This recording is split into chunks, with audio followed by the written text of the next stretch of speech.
The President of Nigeria's Labour Congress, NSC, Ajaero, and the President of Nigeria's Trade Union Congress, Festus Osifo, are very good at talking tough, but ultimately they ditch those who repose trust in them.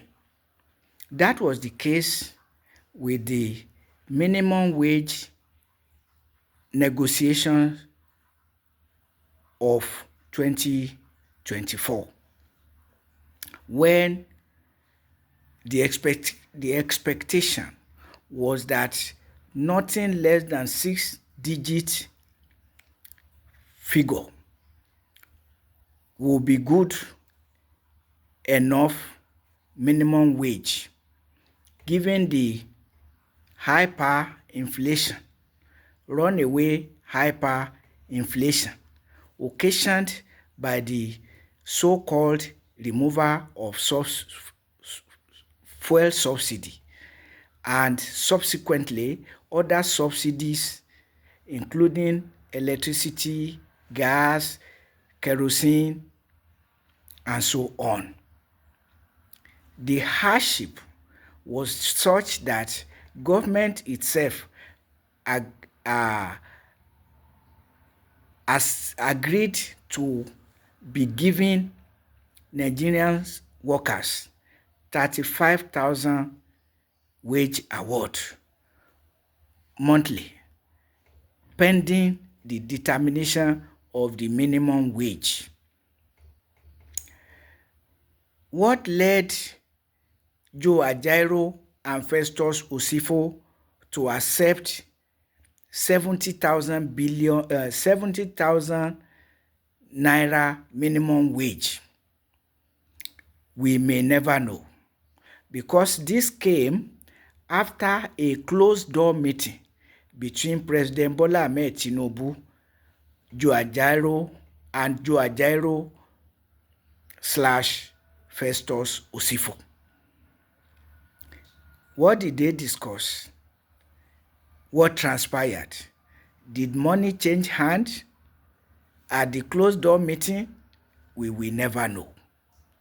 But one thing we know, that the excuse given by Ajaero and Festus Osifo that President Tinubu threatened that he will increase fuel price should the labor leaders demand more than 70,000 as minimum wage.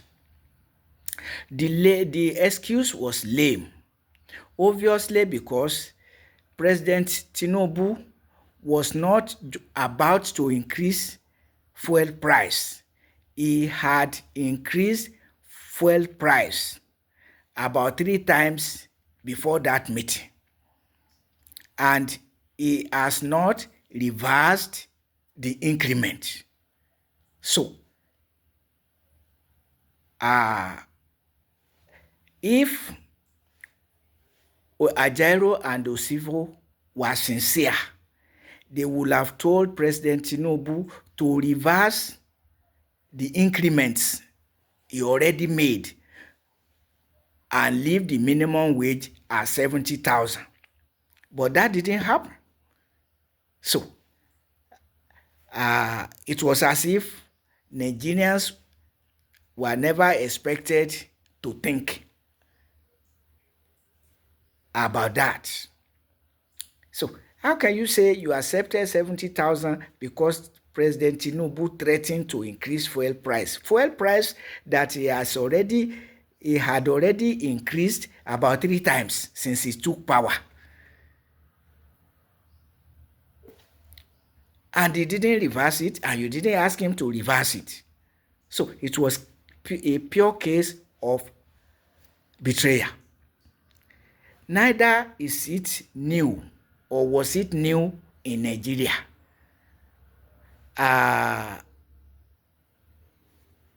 It has become usual for federal and state governments to conspire with the labor leaders to shortchange the workers, including the apex academic workers union in Nigeria, the Academic Staff Union of Nigerian Universities, collecting fraudulent end academic allowance from government to stall increment of salaries since 2013 till date 2025. So the issue now is, having betrayed the workers, because after accepting the 70,000 minimum wage,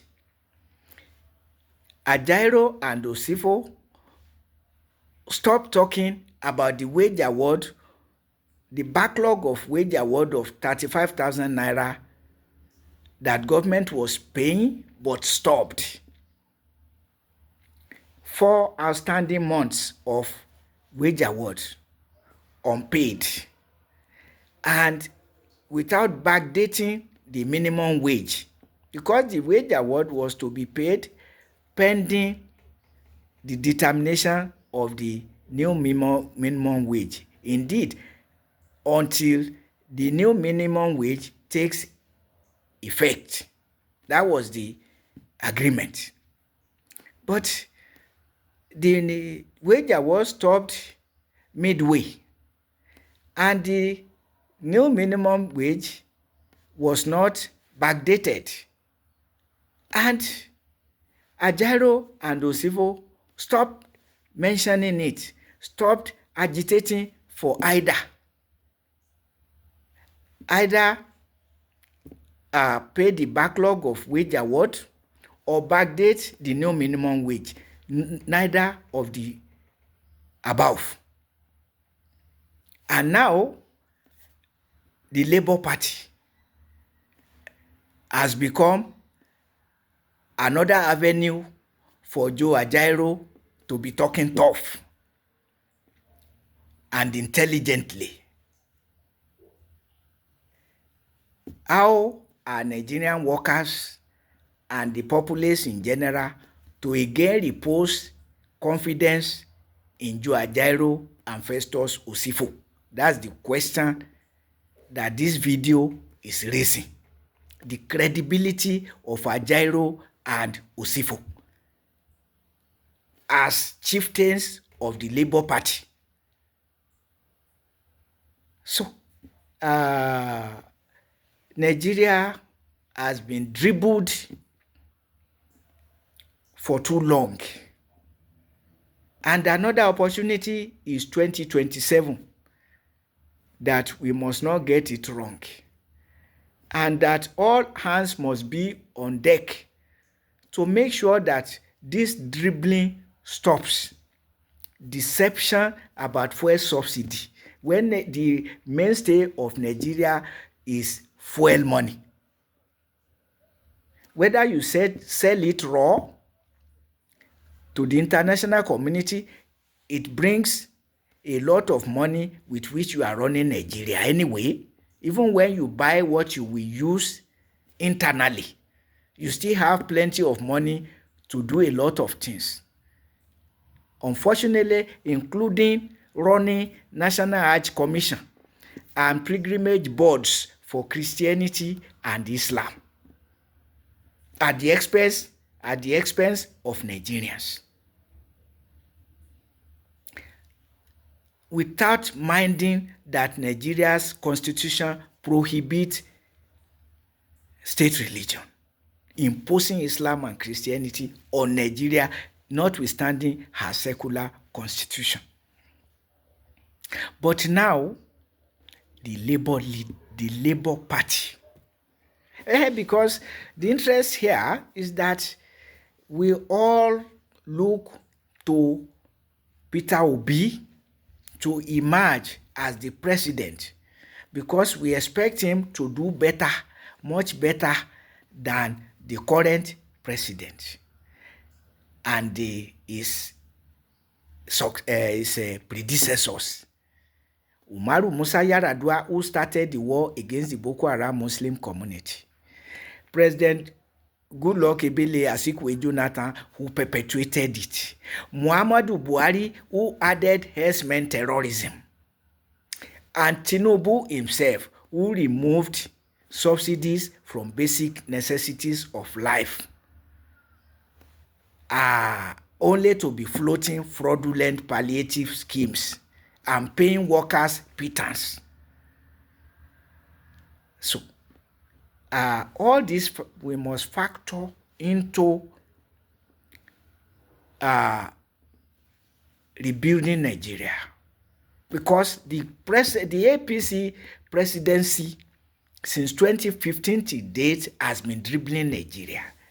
And if Ajaero and Osifo are chieftains of a political party that promises to bring positive change, we may trust Peter Obi, we may.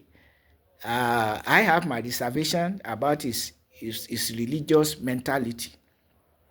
But even if we trust him, a tree does not make a forest. The Labour Party has been destabilized severally by some leaders. And Ajaero and Festus Osifo, what is left of their credibility? If only Nigerians think and think rightly,